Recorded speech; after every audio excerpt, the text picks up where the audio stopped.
Hello students, welcome to Soumya's Commerce Station. So in this video we'll do a very important topic of class 10th ICSE Commercial Applications chapter 7 which is Banking and Bank Transactions.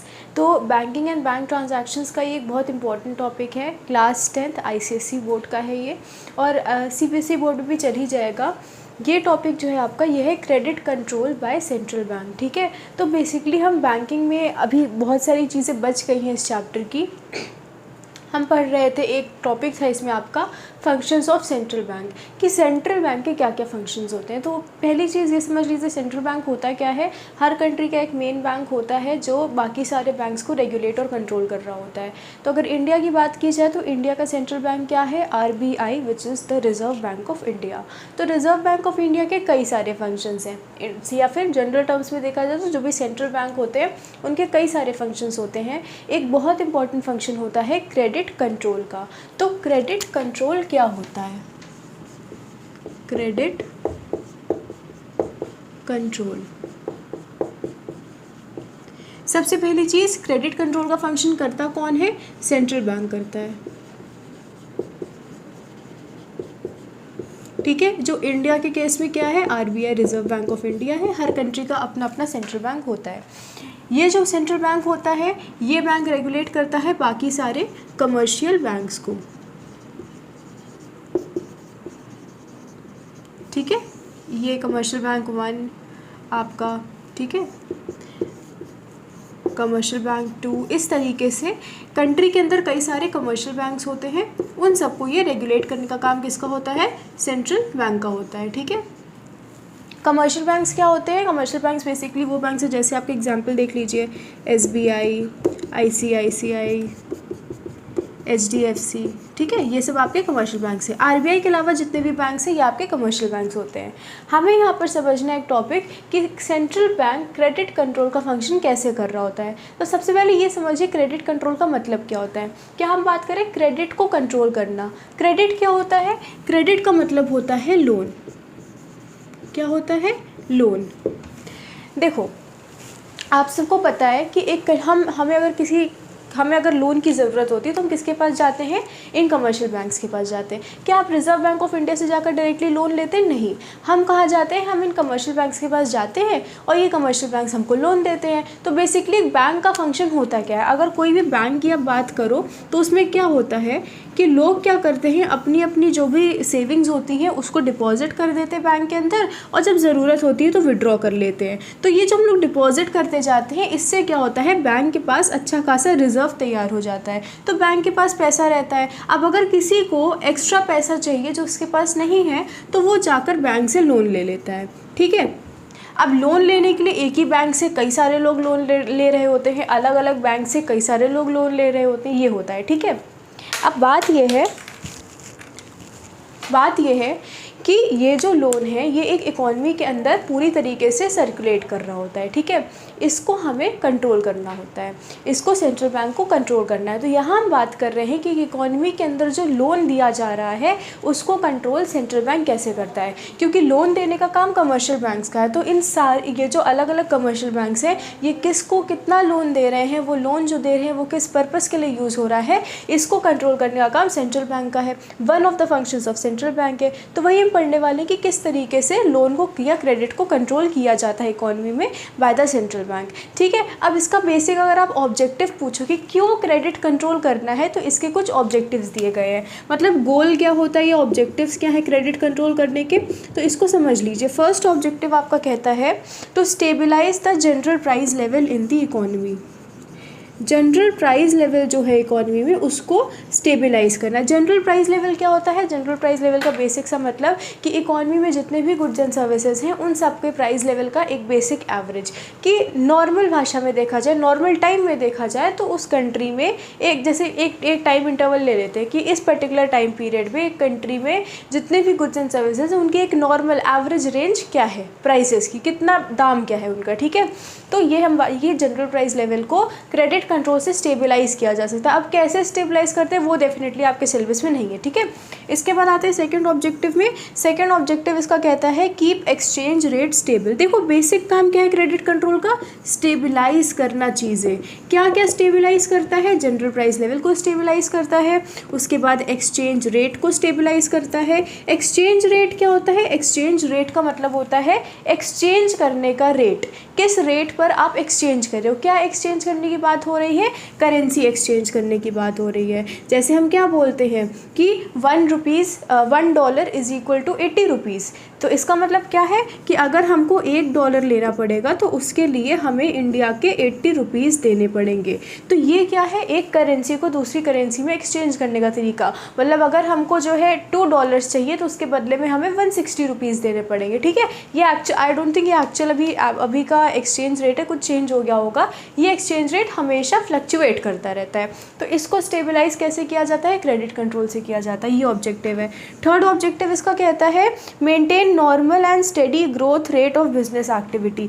जो business activity होती है उसकी growth rate को बहुत ही steadily control करना, ठीक है। जो बिजनेस एक्टिविटीज़ है उनको स्टेडी रखना, बहुत ज़्यादा उसमें फ्लक्चुएशंस ना हो।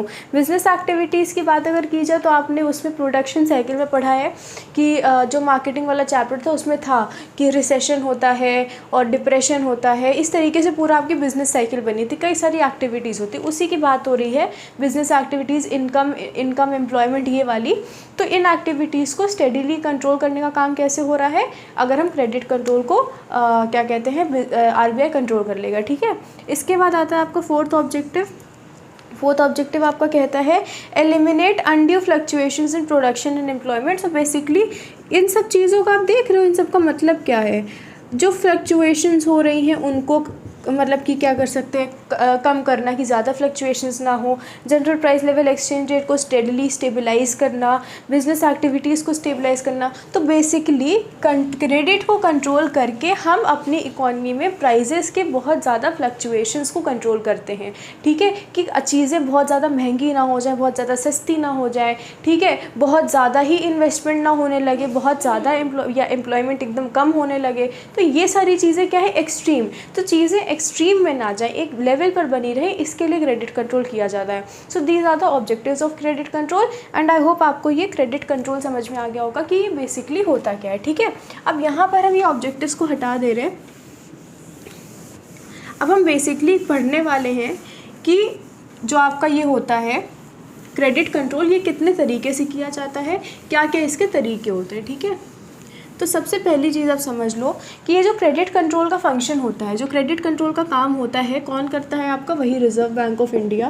तो ये जो रिजर्व बैंक ऑफ इंडिया करता है क्रेडिट कंट्रोल, इसको करने के इसके पास दो तरीके होते हैं, ठीक है। दो मेजर्स हैं। पहला है आपका क्वांटिटेटिव मेजर्स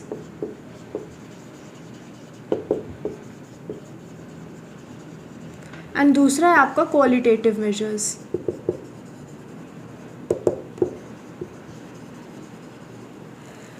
ये है आपका क्वांटिटेटिव मेजर्स। क्वांटिटेटिव का मतलब क्या होता है, क्वांटिटी से आया है, मतलब ऐसी चीज़ है जिसको हम मेजर कर सकते हैं, जिसको हम कैलकुलेट कर सकते हैं, ठीक है। जैसे कि ऑब्वियसली तो कुछ चीज़ें क्वांटिटी वाली होती हैं, अगर आपको 10 मार्कर दे दिए तो उनको काउंट कर लोगे, और कुछ चीज़ें जिसको आप काउंट नहीं कर सकते हो, ठीक है। तो यहाँ पर हम बात करेंगे क्वांटिटेटिव मेजर्स की। मतलब अगर ऐसी चीज़ों में देखा जाए, बेसिकली करेंसी के फॉर्म में या पैसे के फॉर्म में देखा जाए, वो कौन से तरीके हैं जिसमें क्वांटिटी को वो इंक्रीज डिक्रीज कर करके क्रेडिट को कंट्रोल कर रहे होते हैं। तो क्वांटिटेटिव मेजर्स की बात की जाए, सो देयर आर 4 मेजर्स। सबसे पहले है आपका बैंक रेट पॉलिसी, उसके बाद आपका आता है open market operations,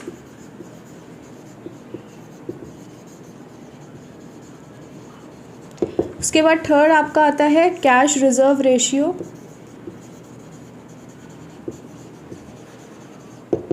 and last है आपका स्टैट्यूटरी लिक्विडिटी रेशियो। ये नाम सुन के कन्फ्यूजन होगी, डिफ़िकल्ट लगेगा, बहुत ही इजी चीज़ें हैं ये, बस आप इनको इनके नाम से ही समझ लो, कैलकुलेट आप इनकी डेफिनेशंस और एक्सप्लेनेशन समझ जाओगे, ठीक है। सबसे पहले बात करते हैं बैंक रेट पॉलिसी की। तो बैंक रेट पॉलिसी क्या यहाँ लिखा है, बैंक रेट, ऐसी पॉलिसी जो बैंक रेट से डील कर रही है, ठीक है। अब आप पूछोगे बैंक रेट होता क्या है, बैंक रेट होता क्या है। तो एक चीज़ समझो, ये आपका एक क्या है, कमर्शियल बैंक है, HDFC बैंक है, कैसा बैंक है, कमर्शियल बैंक है, आपको अभी अभी बताया गया, ठीक है। कमर्शियल बैंक से आपने लिया लोन, आप गए मिस्टर ए, जो आप छोड़ो, मिस्टर ए गए बैंक के पास, उन्होंने बोला भाई हमको एक लोन चाहिए। इन्होंने कहा ठीक है, कितना लोन चाहिए, तो हमने बताया 1 लाख रुपए का लोन चाहिए। इन्होंने कहा ठीक है, हम आपको लोन दे तो देंगे, लेकिन हम आपको 4% इंटरेस्ट पर देंगे, 4% इंटरेस्ट पर देंगे, ठीक है। यही होता है कि मतलब अगर आप 1 लाख हमसे ले रहे हो तो टाइम के साथ आपको हमें 1 लाख से ज़्यादा ही वापस करना पड़ेगा, इंटरेस्ट के साथ वापस करना पड़ेगा, ये जनरली होता है। तो ये क्या है, हमारे लिए इंटरेस्ट रेट है, ये हमारा क्या है, 4% इंटरेस्ट रेट है। अब ये जो कमर्शियल बैंक होता है ना, ये आपका क्या है, सेंट्रल बैंक है, ठीक है। सेंट्रल बैंक जो होते हैं, commercial bank in central bank के पास जाकर के लोन लेता है। जब कमर्शियल बैंक को पैसे की ज़रूरत होती है तो वो कहाँ जाए, हम तो बैंक में जा सकते हैं, तो क्या HDFC बैंक SBI से लेने जाएगा लोन, नहीं। जब किसी कमर्शियल बैंक को लोन की ज़रूरत होती है तो वो जाता है सेंट्रल बैंक से लोन लेने, ठीक है। तो सेंट्रल बैंक भी जब लोन देता है किसी कमर्शियल बैंक को तो उसके बदले में इंटरेस्ट की अमाउंट बताता है कि भाई हम आपको लोन तो दे देंगे, लेकिन आपको हम 3% इंटरेस्ट रेट पर लोन देंगे, 3% इंटरेस्ट रेट पर हम आपको लोन देने वाले हैं। तो ये जो रेट है, जिस रेट पर सेंट्रल बैंक एक कमर्शियल बैंक को लोन दे रहा होता है, इस रेट को हम कहते हैं बैंक रेट। तो ये रेट आपका जिस पे एक कंज्यूमर एक कमर्शियल बैंक से लोन लेता है, ये बैंक रेट नहीं होता है।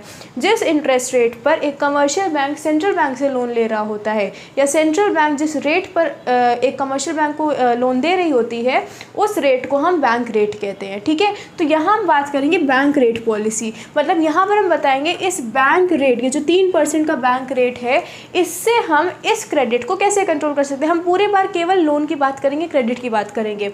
ए यहाँ से लोन ले रहा है जाके, ठीक है, तो हम देखेंगे बैंक रेट की पॉलिसी क्या कहती है। बैंक रेट की पॉलिसी सिंपल सा कहती है, अगर सेंट्रल बैंक चाहता है कि कमर्शियल बैंक्स लोन देना कम कर दें, ठीक है, अगर सेंट्रल बैंक चाहता है कि कमर्शियल बैंक लोन देना कम कर दे, तो वो अपने बैंक रेट को बढ़ा देता है। अब आप पूछेंगे इससे क्या होगा। सबसे सिंपल बात, सेंट्रल बैंक जो है अभी तक 3% पे दे रहा था कमर्शियल बैंक को लोन। सेंट्रल बैंक ने कहा भाई कमर्शियल बैंक बहुत ज़्यादा लोन दे रहा है, इकॉनमी में बहुत ज़्यादा लोन हो रहा है, हमें लोन कम करना पड़ेगा, ठीक है, इकॉनमी में इतना क्रेडिट नहीं होना चाहिए, थोड़े क्रेडिट को कम करो। तो सेंट्रल बैंक ने डिसाइड किया, अभी हम कमर्शियल बैंक को 3% पर लोन दे रहे थे, अब हम देंगे कमर्शियल बैंक को लोन 6% पर। मतलब कि अब अगर एक ये वाला बैंक जाकर कुछ भी पैसा लेगा तो ज़्यादा इंटरेस्ट देना पड़ेगा। तो जैसे ही कमर्शियल बैंक को ये बैंक रेट 6% हो गया, पहले 3% था, तो कमर्शियल बैंक 4% पे दे रहा था कस्टमर्स को पैसे। अब जब कमर्शियल बैंक ने देखा कि जो सेंट्रल बैंक है उसका बैंक रेट 6% हो गया है, मतलब अब जब ये जाएगा लोन लेने तो उसको 6% का इंटरेस्ट देना पड़ेगा। तो HDFC बैंक ने क्या किया, ये 4% के इंटरेस्ट को बढ़ा के 7% कर दिया, ठीक है, 7% कर दिया। अब आप पूछोगे अब क्या होगा।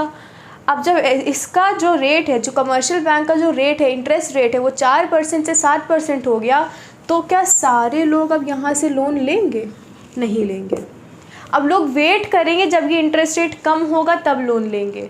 तो ये मिस्टर ए जो 4% इंटरेस्ट रेट पर तैयार थे लोन लेना, अब जब इन्हें पता चलेगा कि HDFC का इंटरेस्ट रेट तो 7% हो गया है, मतलब हमें 1 लाख पे 7% इंटरेस्ट चुकाना पड़ेगा, तो क्या मिस्टर ए लोन लेंगे? नहीं लेंगे। यही सेंट्रल बैंक चाहता था कि लोग लोन लेना कम कर दें, ठीक है। और ऐसा केवल एक कमर्शियल बैंक नहीं करेगा, सारे कमर्शियल बैंक्स करेंगे, तो ओवरऑल इकोनॉमी में ये चीज़ होगी। So what is the bank rate policy? Bank rate policy deal करती है बैंक रेट से। What is bank rate? Bank rate is the rate at which the central bank gives loan to the commercial banks. और आपके book में definition थोड़ी extra लिखी हुई है, मतलब बहुत कॉम्प्लिकेटेड वर्ड्स में लिखी है, but you have to write that definition. ये bank rate is the rate at which the central bank rediscounts first class securities of commercial banks, ठीक है, वो लिख देना।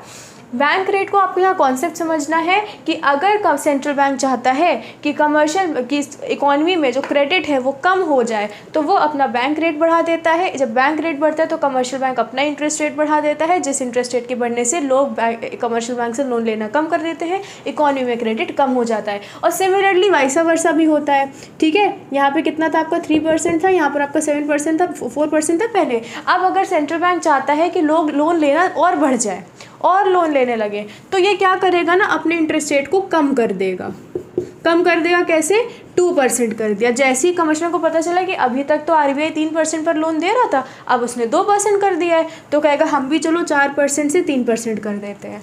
तो अब जो नहीं लोन ले रहे थे, क्योंकि 4% इंटरेस्ट रेट था, जैसे ही उन्हें पता चलेगा कि इंटरेस्ट रेट 4% से 3% हो गया है कमर्शियल बैंक का, जो नॉर्मल हम लोग हैं, तो वो लोग भी जा कर के लोन लेना स्टार्ट कर देंगे। इकॉनमी में लोन और ज़्यादा हो जाएगा, इंक्रीज़ हो जाएगा क्रेडिट। ठीक है, सो ये होती है आपकी बैंक रेट पॉलिसी। समझ गए। दूसरी पॉलिसी पर आते हैं, which is open market operations. Open market operations का क्या मतलब है, ओपन मार्केट ऑपरेशंस का क्या मतलब है बता रहे हैं आपको। देखो, इसका नाम समझो, ओपन मार्केट मतलब मार्केट में ही कुछ सेंट्रल बैंक अब करेगा, जिससे क्रेडिट जो है वो कम हो जाएगा, बढ़ जाएगा, जो भी वो चाहता है उस हिसाब से। यहाँ पर फिर से हम अपनी वही कमर्शियल बैंक पर आते हैं, which is HDFC bank, commercial bank है आपका। ठीक है, अब यहाँ पर क्या है, सेंट्रल बैंक चाहता है कि क्रेडिट जो है वो कम हो जाए। ठीक है, क्रेडिट जो है वो कम हो जाए, तो क्या करेगा, जैसे इसमें दिया हुआ है, when central bank wants to reduce the volume of credit sell securities in the market. RBI क्या करेगा ना, सिक्योरिटीज़ को मार्केट में सेल करेगा, सिक्योरिटीज़ को सेल करेगा। जब सिक्योरिटीज़ को सेल करेगा, कुछ चीज़ बेचेगा, तो कमर्शियल बैंक वो सिक्योरिटी खरीदेंगे, क्या करेंगे, बाय करेंगे। जब कमर्शियल बैंक वो सिक्योरिटी खरीदेंगे, तो क्या उसके बदले में पैसे नहीं देंगे, पैसे भी तो देंगे ना, फ्री में तो नहीं बांट रहा है सेंट्रल बैंक। सेंट्रल बैंक ने सिक्योरिटी बेची, कमर्शियल बैंक आए, सिक्योरिटी खरीद लिए, जब खरीदेंगे तो उसके बदले में पैसे देंगे। तो जब ये कमर्शियल बैंक पैसे देगा सिक्योरिटी खरीदने के लिए, तो क्या कमर्शियल बैंक के रिजर्व्स कम नहीं होने लगेंगे, कम होने लगेंगे। मतलब कमर्शियल बैंक के पास अब कम पैसा रहेगा लोन देने के लिए। ठीक है, कमर्शियल बैंक जो लोन दे रहा है, जो हम कहते हैं बैंक से लोन ले रहे हैं, तो बैंक के पास भी तो पैसे होने चाहिए। तो अब क्योंकि कमर्शियल बैंक के पास पैसे कम हो जाएंगे, तो वो लोन नहीं दे पाएगा, तो यहाँ पर क्रेडिट जो है आपका वो इकोनॉमी में कम हो जाएगा। ठीक है, ये होता है, सिंपल सी बात। कमर्शियल बैंक की जगह आप समझो, आप अपनी बात कर लो। ठीक है, आप अपने दोस्तों को पैसे दे देते हो उधार पे, आपके लिए सेंट्रल बैंक कौन है, आपके मम्मी पापा। अब आपके मम्मी पापा जो हैं, उन्होंने पैसे आपको कम कर दिए, या फिर उन्होंने आपसे पैसे ले लिए।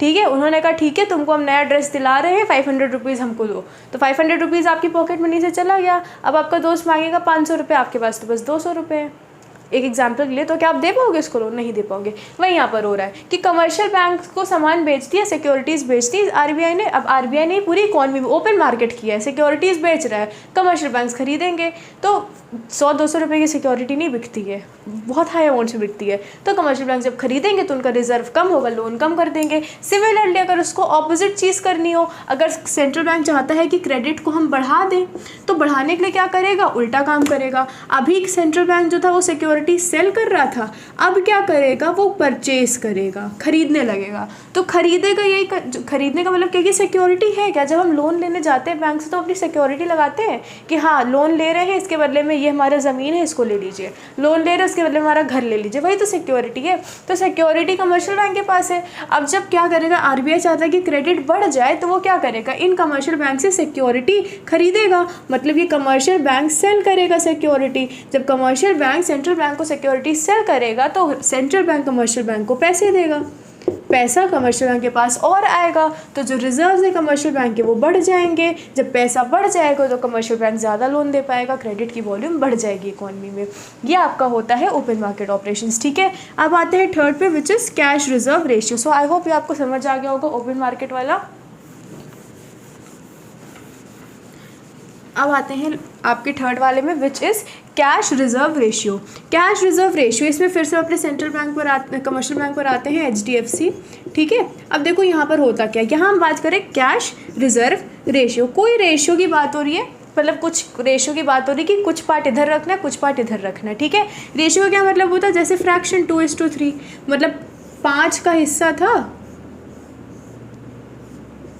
ठीक है, 1 2 3 4 5 पार्ट्स थे, 2 पार्ट्स इसमें इस चीज़ के रख लो, 3 पार्ट्स अलग चीज़ के रखो, यही सेम चीज़ है, रेशियो यही है। कैश रिजर्व मतलब कि कैश रिजर्व रेशियो वो अमाउंट होता है जो कमर्शियल बैंक्स को रिजर्व बैंक के पास एज अ रिज़र्व रखना होता है। सिंपल सी बात, सब बहुत ही सिंपल से बेसिक एग्जांपल, आप हो, आप फॉर एग्जांपल आप अभी हो गए हो, आप इनकम अर्न करते हो, ठीक है, आप कोई पार्ट टाइम जॉब कर रहे हो और वहाँ से आपको इनकम आ रही मंथली 15,000 आप अर्न कर रहे हो, बहुत अच्छी बात है। जब 15,000 आप कमा कर आए तो हुआ क्या, आपकी मम्मी ने कहा देखो तुम अच्छे से खर्च कर दो, तुम इसको सारा पैसा बर्बाद कर दोगे, 5,000 रुपये मेरे को दे दो, बाकी जो तुम्हारे 10,000 रुपये हैं उनको तुम अपनी अकाउंट में डाल के सेव कर दो, खर्च करो, जो करना करो, 5,000 रुपये मम्मी को दे दो, क्योंकि अभी आप छोटे हो, आप पार्ट टाइम जॉब करके ला रहे हो पैसे, ठीक है। तो ये जो 15,000 में से 5,000 रुपये आपने अपनी मम्मी को दे दिए, वो है कैश रिजर्व रेशियो। तो कमर्शियल बैंक के पास जितना भी रिजर्व है उसका कुछ पार्ट जो उसे सेंट्रल बैंक को दे देना है, वो है कैश रिजर्व रेशियो, ठीक है। तो अब हम लोग यही एग्जाम्पल 15,000 का एग्जाम्पल लेते हैं। फॉर एग्जाम्पल जो है HDFC बैंक है, कमर्शियल बैंक है, उसके पास 15,000 रुपये है। Cash reserve ratio reserve bank ने डिटरमाइन किया कि जितना भी आपका होगा उसका पर्टिकुलर परसेंटेज हम अपने पास रखेंगे, उसका जो एक पर्टिकुलर परसेंटेज अपने पास रखेंगे, जो कैलकुलेट हो, इसको ईजी अमाउंट बना देते हैं। फॉर एग्जांपल 100 रुपीज़, 100 रुपये हैं, ठीक है, HDFC बैंक के पास 100 रुपये है, तो RBI ने बोला ठीक है आप 100 रुपीज़ है, आपको हमारे पास 20% एज कैश रिजर्व रखना पड़ेगा, मतलब 100 रुपये का 20% आपको हमारे पास रखना पड़ेगा। तो HDFC बैंक क्या करेगा, 20 रुपये यहाँ पर डिपॉजिट कर देगा एज कैश रिजर्व रेशियो। तो HDFC बैंक के पास कितना बचा, 100 में से 20 माइनस कर दो, 80 रुपये बचे। अब HDFC बैंक बस 80 रुपये में डील कर पाएगा। कोई उसके पास आएगा बोलेगा कि हमें लोन चाहिए 60 रुपीज़ का, तो HDFC बैंक लोन दे देगा। कोई बोलेगा कि हमें लोन चाहिए 150 रुपीज़ का, तो नहीं दे पाएगा, ये चीज़ है। तो ये आपका हो गया कैश रिजर्व रेशियो। अब बात ये है, अगर रिजर्व बैंक चाहता है कि इकोनॉमी में क्रेडिट आपका बढ़ जाए, मतलब लोन लेना बढ़ जाए, तो अगर कहेगा कि लोन बढ़ जाए तो उसके चलो पहले उल्टा वाला देखते हैं। अगर रिजर्व बैंक चाहेगा कि लोन कम हो जाए इकोनॉमी में, तो लोन कम होने के लिए क्या कहेगा, रिजर्व बैंक इस कैश रिजर्व रेशियो को बढ़ा देगा, बोलेगा नहीं अभी तक आप 20% हमारे पास रखते थे एज कैश रिजर्व रेशियो, अब आपको रखना पड़ेगा 40% एज कैश रिजर्व रेशियो। तो जब 40% की बात आई तो अब HDFC बैंक को 20 रुपये की जगह 40 रुपये रखने पड़ेंगे उसके पास, रिजर्व सेंट्रल बैंक के पास। तो HDFC बैंक के पास केवल 60 रुपीज़ बचेगा डील करने के लिए, तो अब केवल 60 रुपीज़ में ही वो लोन दे पाएगा लोगों को, ठीक है, उससे ज़्यादा का लोन कोई लेने आएगा तो नहीं दे पाएगा। तो क्या हुआ, क्रेडिट कम हो गया। यही अगर रिजर्व बैंक चाहेगा कि क्रेडिट बढ़ जाए, तो फिर से ओरिजिनल पोजीशन पर आते, पहले 20% था, 20% दिया गया था, तो 80 रुपीज़ जो है बचे थे इसके पास। अब अगर रिजर्व बैंक चाहता है नहीं लोगों को और लोन देना चाहिए हमें, तो वो क्या करेगा, इस परसेंटेज को, इस कैश रिजर्व रेशियो को कम कर देगा, कह देगा चलो 10%, केवल 10% हमारे पास रखो, बाकी आप अपने डीलिंग्स में यूज़ करो। तो HDFC बैंक क्या करेगा, 10 रुपये उसने दे दिए, यहाँ पर कितना बचा HDFC बैंक के पास, 90 रुपीज़ बचे।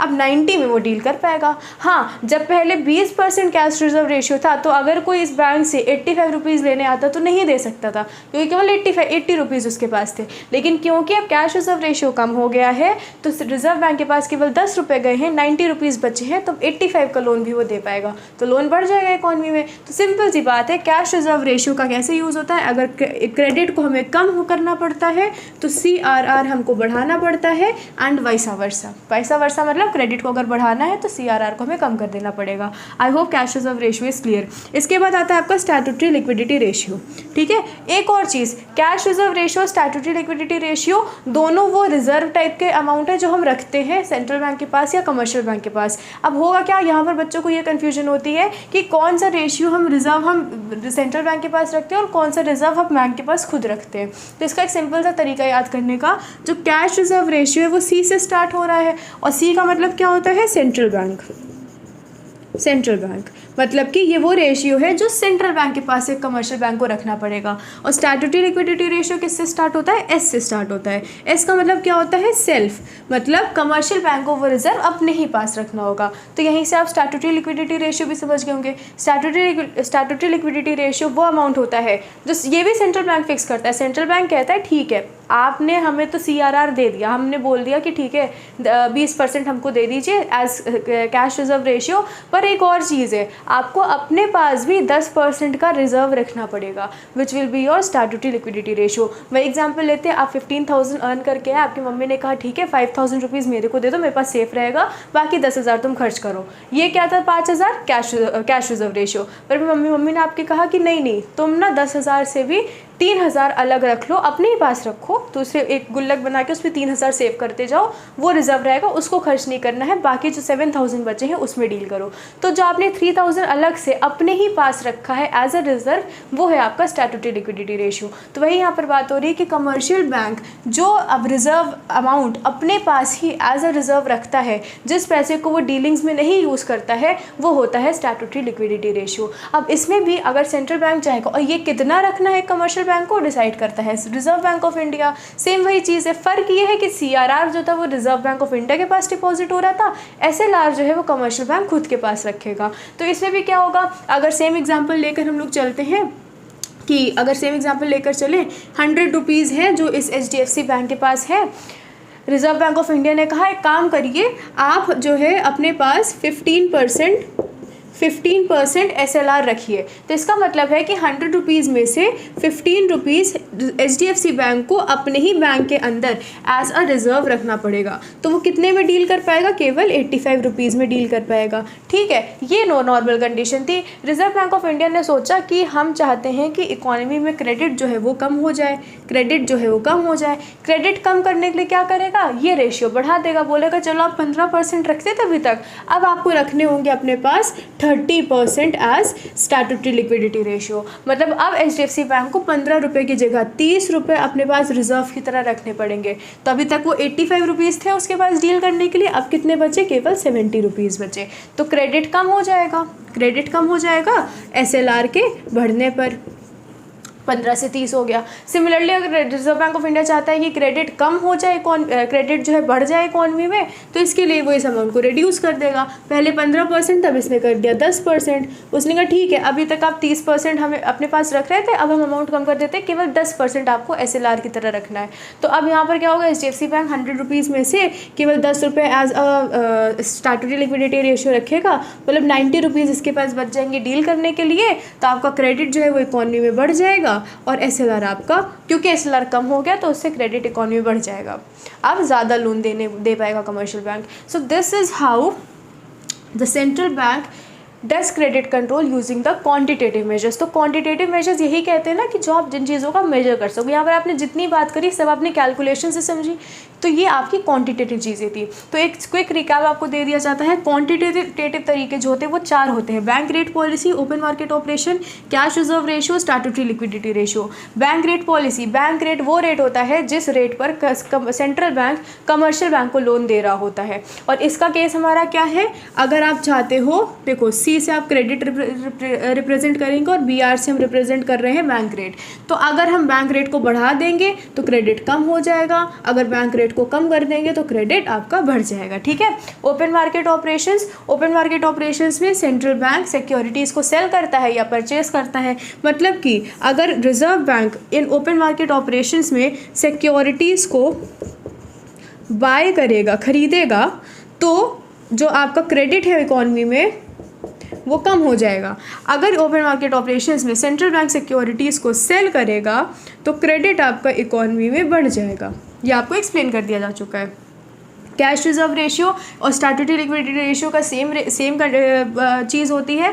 फ़र्क ये है कि कैश रिजर्व रेशियो C से स्टार्ट होता है, वो रिजर्व है जो सेंट्रल बैंक के पास डिपॉजिट करता है commercial bank. Statutory liquidity ratio वो रेशियो का अमाउंट होता है जो कमर्शियल बैंक खुद सेल्फ अपने ही पास एज अ रिजर्व रखता है। तो दोनों कंडीशंस में सेम चीज़ है। अगर आप चाहते हो कि क्रेडिट आपका इकॉनमी में कम हो जाए तो CRR को बढ़ा दो। ठीक है। अगर आप चाहते हो कि क्रेडिट आपका इकॉनमी में बढ़ जाए तो CRR को सेंट्रल बैंक कम कर देता है। सिमिलरली अगर चाहते हो क्रेडिट आपका कम हो जाए तो SLR को इंक्रीज कर दिया जाता है, and if you want the credit to be increased तो SLR को डिक्रीज कर दिया जाता है। ठीक है। ये रिलेशन होता है आपका, इस तरीके से क्रेडिट कंट्रोल होता है using the quantitative measures. So I hope this is clear to you all. इसके बाद हम आते हैं क्वालिटेटिव मेजर्स पर।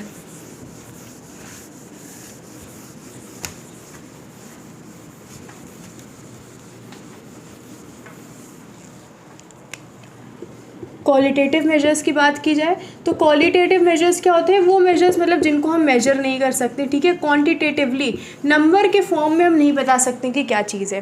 क्वालिटेटिव मेजर्स भी आपके 4 टाइप के होते हैं, बेसिकली ये कंटिन्यूएशन में ही है। ये आपके 8 तरीके होते हैं, क्रेडिट कंट्रोल के 8 तरीके हैं, उन्हीं को डिवाइड कर दिया गया है। 4 तरीके क्वान्टिटेटिव है, 4 तरीके क्वालिटेटिव है। तो हमने 1 2 3 4 कर लिया, अब हम 5 6 7 8 करते हैं। 5th है आपका मार्जिन रिक्वायरमेंट्स,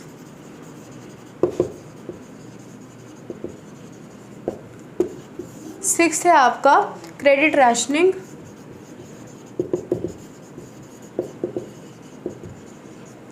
7th है आपका मॉरल सुएशन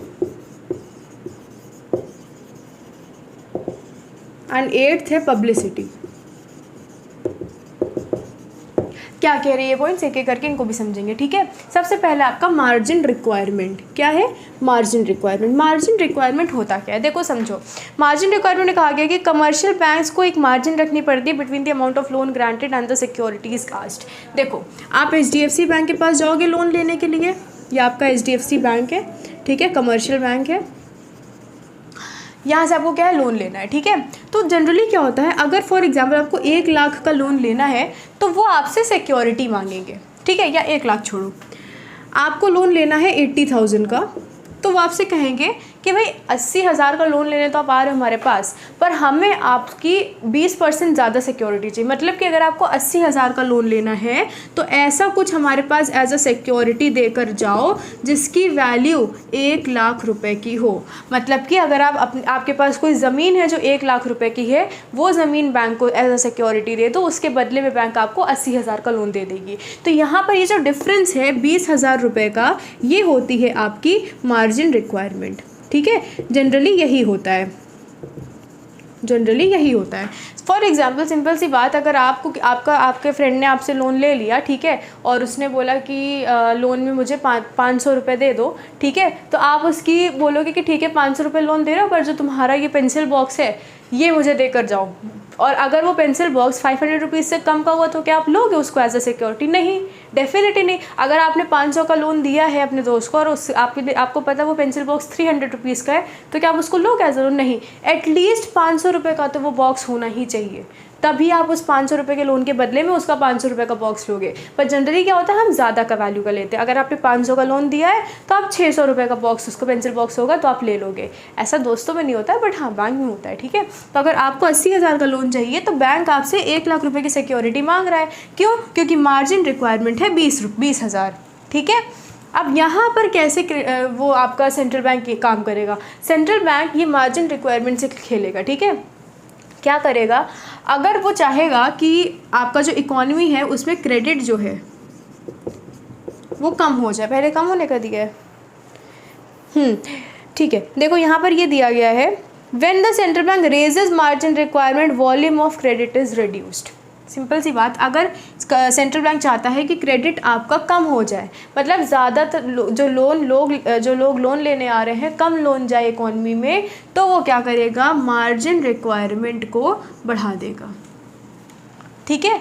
मार्जिन रिक्वायरमेंट को बढ़ा देगा, इसका मतलब समझो यहाँ पे किसके बढ़ाने की बात हो रही है, ये 20,000 रुपये के बढ़ाने की बात हो रही है। मतलब कि वो बोल देगा कि 20,000 हम मार्जिन रिक्वायरमेंट लेते थे, अब हम इसको कर देंगे 40,000।